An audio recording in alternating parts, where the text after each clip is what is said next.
Diamond અને textile શહેર તરીકે ઓળખાતા સુરતમાં હવે ફિલ્મો પણ મોટી સંખ્યામાં બની રહી છે. ત્યારે સમાજમાં પરિવારથી લઈને તંત્રના અલગ અલગ સ્તરે મહિલાના થતા શોષણની વાત બેલા ફિલ્મમાં કરવામાં આવી છે. હાલ બેલા ફિલ્મનું શૂટિંગ યુનિવર્સિટીના લો ડિપાર્ટમેન્ટમાં થઈ રહ્યું છે.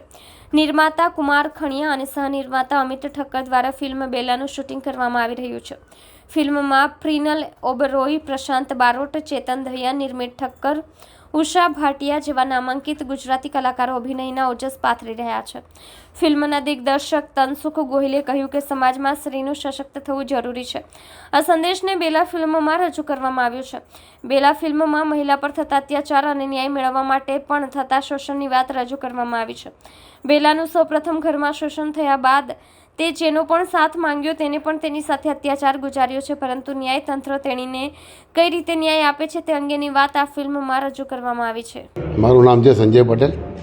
હું ગુજરાતી ફિલ્મો, મરાઠી, ભોજપુરી, ક્યારેક હિન્દી અને ગુજરાતી 60થી 65 મૂવી મેં કરી છે એઝ અ વિલન અને કેરેક્ટર રોલ તરીકે. આ બેલામાં એવો કયો તમારો રોલ છે અને દર્શકોને જકડી રાખે, શું કહેવું?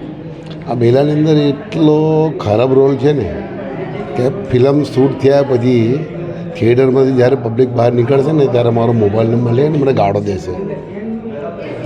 આ પિક્ચરનો લીડ વિલન છું અને છોકરી પર ગેંગરેપની ઘટનાઓ છે એ ઘટનાનો મુખ્ય સૂત્રધાર હું છું. શું દર્શકોને એવી વાર્તા છે કે જકડી રાખશે? અને તમે અનેક ફિલ્મો આપી છે, આ ફિલ્મમાં ખાસ એવું છે? અચ્છા, દર્શકો માટે આ એક સરસ મજાનું જે પિક્ચરાઇઝેશન થઈ રહ્યું છે અને રેપ કેસની ઘટના મુજબ જે કંઈ અને એની અંદર કે જે એક સામાન્ય વ્યક્તિ અને મોટા જે મંત્રી છે, પોલીસ ઓફિસરો છે, બિઝનેસમેન છે, એની સાથે જે લડત આપે છે નારી શક્તિ, એ લડત મુખ્યત્વે લડત એ છે કે એક સામાન્ય વ્યક્તિ આટલા મોટા જે બિલ્ડરો છે, પોલીસ ઓફિસરો છે, એની સામે જે લડત આપે એ સૌથી મહત્ત્વની વાત એ છે કે નારીમાં કેટલી બધી શક્તિ છે. એટલા માટે એને માતા કહેવામાં આવે છે. એવું આપણે આ પિક્ચર જોયા પછી એવું નક્કી કરી શકશું કે માતામાં ઘણી બધી શક્તિ હોય છે.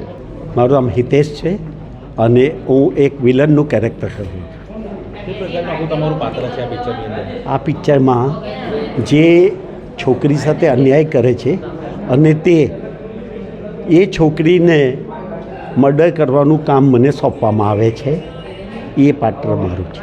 આ પિક્ચરમાં શું ખાસ વાત છે કે લોકોને આ પિક્ચર ગમશે જોવું?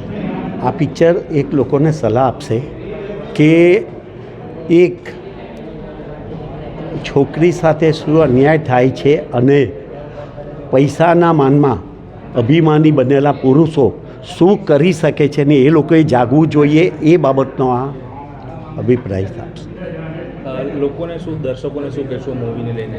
દર્શકોને વાત એ જ કહેવાની છે કે ભાઈ તમે તમારા મગજમાં શૈતાન પેદા થાય તે વખતે કંટ્રોલ રાખી નિર્દોષ લોકોને અન્યાય ન થાય એ ખાસ ધ્યાન આપો.